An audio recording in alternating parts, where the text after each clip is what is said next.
kembali di channel Ayo Kaya. Di video kali ini saya ingin membahas tentang tujuan keuangan yang diidam-idamkan oleh seorang individu atau sebuah keluarga ya, untuk mencapai yang namanya financial abundance atau kelimpahan keuangan ya bagi seorang individu atau sebuah keluarga. Pada saat sudah mencapai financial abundance ini, yang seorang individu atau keluarga tersebut itu sudah memiliki aset atau investasi atau bisnis ya, tanpa keluarga atau individu tersebut terlibat di dalamnya. Bagaimana aset, investasi atau bisnis itu sudah mengenerate suatu penghasilan atau mendapatkan suatu penghasilan atau income ini sudah bisa menutup semua biaya berdasarkan lifestyle yang diinginkan oleh individu atau keluarga itu, bahkan bisa diturunkan atau turun-temurun. Bagaimana mencapai financial abundance itu? Ada beberapa langkah-langkah atau step-step sebelum mencapai ke perjalanan financial abundance ya, dimana yang pertama adalah individu atau keluarga harus mencapai namanya financial stability ya. Yang kedua harus mencapai financial security ya, keamanan finansial. Yang selanjutnya harus mencapai financial freedom atau kebebasan finansial. Setelah tercapai baru menuju tahap selanjutnya financial abundance.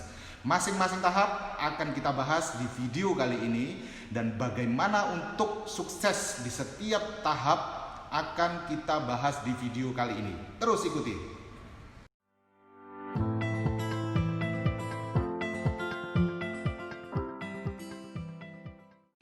Ya, momen krisis yang seperti terjadi di tahun ini, di mana banyak PHK, banyak usaha yang macet, ya, banyak sektor-sektor bisnis yang gulung tikar.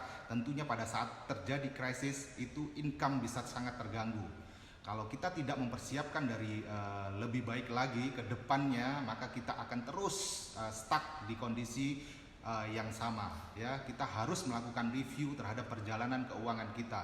Bagaimana kita kita memperoleh income, bagaimana kita melakukan investasi, bagaimana kita membeli aset ya, bagaimana kita memulai sebuah bisnis atau bisnis yang seperti apa yang harusnya bisa menopang income yang jauh lebih besar. Nah, bagaimana kita mengelola biaya hidup? Apakah biaya hidup kita lebih banyak untuk hal-hal yang seharusnya bisa ditunda atau tidak penting-penting amat demi sebuah gaya misalkan? Nah, itu yang harus kita review. Karena untuk mencapai financial abundance itu ada empat tahap perjalanan financial ya. Yang pertama adalah financial stability atau stabilitas keuangan. Ini artinya seorang individu atau sebuah keluarga itu sudah memiliki tabungan atau aset yang liquid yang bisa dijual atau bisa dimanfaatkan kapan aja untuk mengcover active income yang terganggu, untuk mengcover income, menggantikan income kita ya, misalkan terjadi sesuatu terhadap kita. Dana darurat atau istilahnya cadangan dana itu harus berada di instrumen yang liquid, artinya anytime bisa kita pakai, yang bisa mengcover 6 sampai 12 bulan ke depan ya. Artinya pada saat kita di PHK, belum mendapatkan pekerjaan lagi, belum mendapatkan income lagi, maka harus dana darurat tersebut harus bisa mengcover itu setidaknya 6 sampai 12 bulan ke depan. Pada saat sudah memiliki seperti itu, maka seorang individu atau keluarga sudah mencapai step pertama atau perjalanan pertama, yaitu untuk mencapai financial stability. Yang selanjutnya, setelah mempunyai dana darurat yang bisa menggantikan active income kita yang terganggu selama 6 sampai 12 bulan, maka yang tahap selanjutnya adalah financial security. Artinya, setiap individu atau sebuah keluarga sudah memiliki dana darurat 6 sampai 12 bulan dan dia punya investasi atau dia punya aset atau dia punya bisnis ya, menghasilkan income yang bisa menutup ya, yang bisa menutup biaya-biaya hidup yang harus dia keluarkan atau yang biasa dikeluarkan setiap bulan ya. Artinya ini seorang individu atau keluarga sudah mencapai yang namanya financial security. Selanjutnya adalah financial freedom atau kebebasan finansial.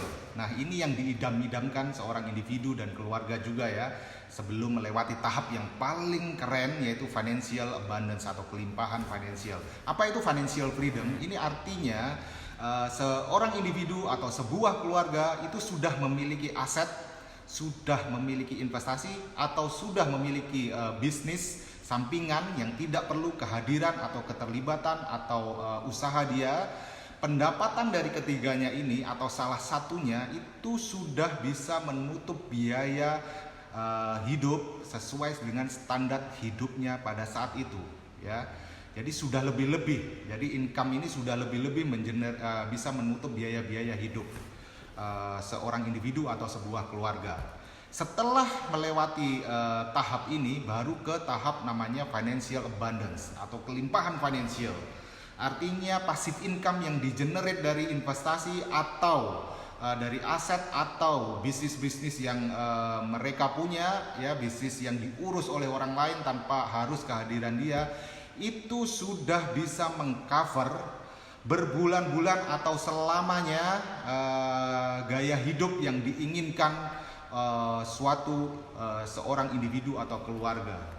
Nah, ini tentunya tujuan semua orang bisa jadi ya, atau sebuah keluarga di mana dia sudah tidak perlu bekerja lagi atau tidak perlu harus fokus mengurusi suatu pekerjaan lagi, tapi aset yang sudah diakumulasi atau investasi yang sudah diakumulasi atau bisnis yang mereka sudah punya ya, itu income-nya atau pendapatannya yang di-generate setiap bulan, setiap tahun itu sudah bisa menutup seluruh kebutuhan gaya hidup seorang individu atau sebuah keluarga. Harapannya saya sangat ingin sekali mencapai itu, dan saya berdoakan semua teman-teman yang menonton video ini juga mencapai di tahap itu. Bagaimana strateginya kita akan bahas di selanjutnya.